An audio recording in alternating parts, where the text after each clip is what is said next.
UP board class 10th subject math exercise चल रही थी 13.3 वॉल्यूम एंड सरफेस एरिया, आयतन और पृष्ठीय क्षेत्रफल। ठीक, तो इस एक्सरसाइज के मैं आप लोगों के लिए 2 क्वेश्चन करवा चुका हूँ और क्वेश्चन नंबर 3 की ओर चलते हैं।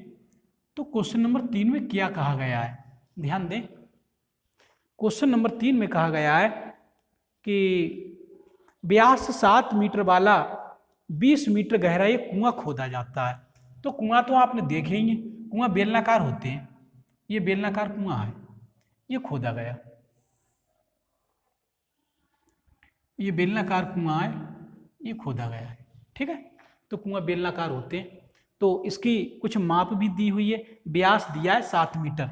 जब व्यास 7 मीटर है तो इसकी जो रेडियस होगी आर होगी वो 7/2 हो जाएगी, क्योंकि व्यास की आधी होती है ना, तो मैंने आधा कर दिया। और इसकी गहराई 20 मीटर है, तो ये इसकी ऊंचाई हो जाएगी, मीन्स गहराई ये 20 मीटर है, तो 20 मीटर गहरा कुआं है। ठीक, 20 मीटर इसकी गहराई है कुएं की। तो ऐसा कुआं है ये। मैं थोड़ा और इधर लिख दे रहा हूं, 20 मीटर, 20 मीटर। ठीक, 20 मीटर गहराई है इसकी। तो गहराई का मतलब ये इसकी ऊंचाई ही तो है, एच है इसकी ये। ठीक, तो इससे जो मिट्टी निकाली गई है, मिट्टी निकाल के क्या हुआ है, कह रहे हैं खोदने से कितनी निकली हुई मिट्टी को समान रूप से फैला दिया जाता है। तो इस मिट्टी को फैला दिया, एक खेत में फैला दिया, ये खेत है कोई, इसकी भी बीमाएं दी गई हैं, खेत की बीमाएं भी दी गई हैं। खेत की बीमाएं दी हुई हैं, ये 22 मीटर लंबाई है इसकी और 14 मीटर चौड़ाई है। तो इसकी लंबाई तो 22 मीटर है इस खेत की, और चौड़ाई इसकी 14 मीटर है। तो इतने क्षेत्रफल में इससे निकली हुई मिट्टी को डाला जाता है।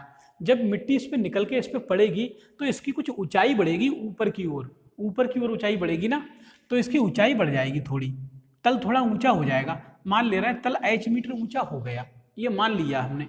यहां लिख देंगे माना मिट्टी की ऊंचाई स्मॉल h है, छोटी वाली h, ये स्मॉल h ऊंचाई है इसकी। ठीक, तो इतनी ऊंची मिट्टी हो जाती है इस पे। तो क्वेश्चन में कहा गया है कि इसकी ऊंचाई ज्ञात करो, ये h ज्ञात करो कितनी होगी। तो जितना आयतन इस कुएं से निकली हुई मिट्टी का होगा उतना ही आयतन इस चबूतरे पर पड़ी हुई मिट्टी का होगा। तो जितनी मिट्टी चबूतरे पर पड़ी हुई है वो वही मिट्टी तो है जो कुएं में से निकाली गई है। तो कुएं से निकली मिट्टी का आयतन बराबर चबूतरे पर पड़ी मिट्टी का आयतन, दोनों बराबर होंगे। तो इसी विधि का प्रयोग करके मैं इस क्वेश्चन को हल करूंगा।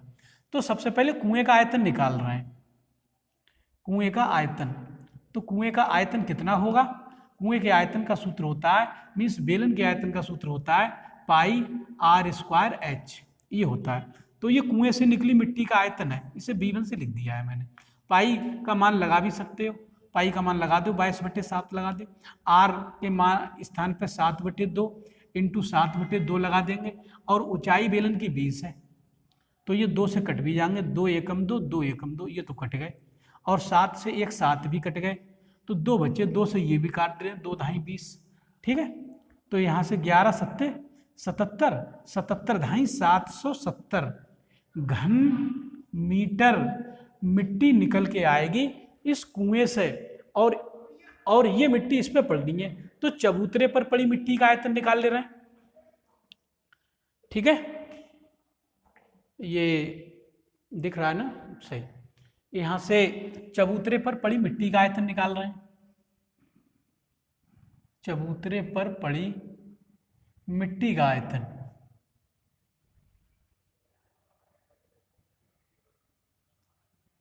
तो चबूतरे पर पड़ी जो मिट्टी का आयतन होगा, तो इतनी लंबाई में पड़ी हुई है, इतनी चौड़ाई में पड़ी हुई है। तो आयतन का सूत्र तो होता है लंबाई गुणा चौड़ाई गुणा ऊंचाई। तो लंबाई आपकी है 22 मीटर चबूतरे की, और चौड़ाई है 14 मीटर, और ऊंचाई है h मीटर। तो इतने घन मीटर आयतन इस मिट्टी का होगा जो इस पे पड़ी है। तो होंगे तो दोनों बराबर ही, यही मिट्टी तो पड़ी है इस पे, तो दोनों इसके आयतन बराबर होंगे। तो मैं आयतन बराबर कर दे रहा हूँ, कंडीशन लिख दे रहे हैं, इसलिए ये दोनों आयतन बराबर होंगे। 22 इंटू 14 इंटू एच बराबर होगा 770 के। ठीक, तो यहाँ से एच का मान निकाल ले रहे हैं, एच का मान होगा 770, 22 नीचे आ जाएंगे ये, और 14 भी नीचे आ जाएंगे। तो यहाँ से 11 से काट देंगे, 11 दूनी 22 और 11 सत्ते 77 10, तो ये मिला एच का मान। एच का मान मिला, एच का मान मिला, ऊपर 70 वो मिले और नीचे ये 2 मिले और 14 मिले, ये वाले 14, ये 2, 14 पंजे 70, तो ये 5/2 आ जाएगी। 5/2 का मतलब है 2.5 मीटर। इसका मतलब ये हुआ कि जो मिट्टी खुदकर इससे आई है और जो इस चबूतरे पर डाली गई है उसकी ऊंचाई जो होगी वो 2.5 मीटर होगी। 2.5 मीटर ऊंचा हो जाएगा चबूतरा। ठीक, तो यहाँ पर लिख दे रहे हैं अतः चबूतरे की ऊंचाई। आंसर भी लिख दे रहा हूँ, यहाँ लिख दे रहा हूँ आंसर।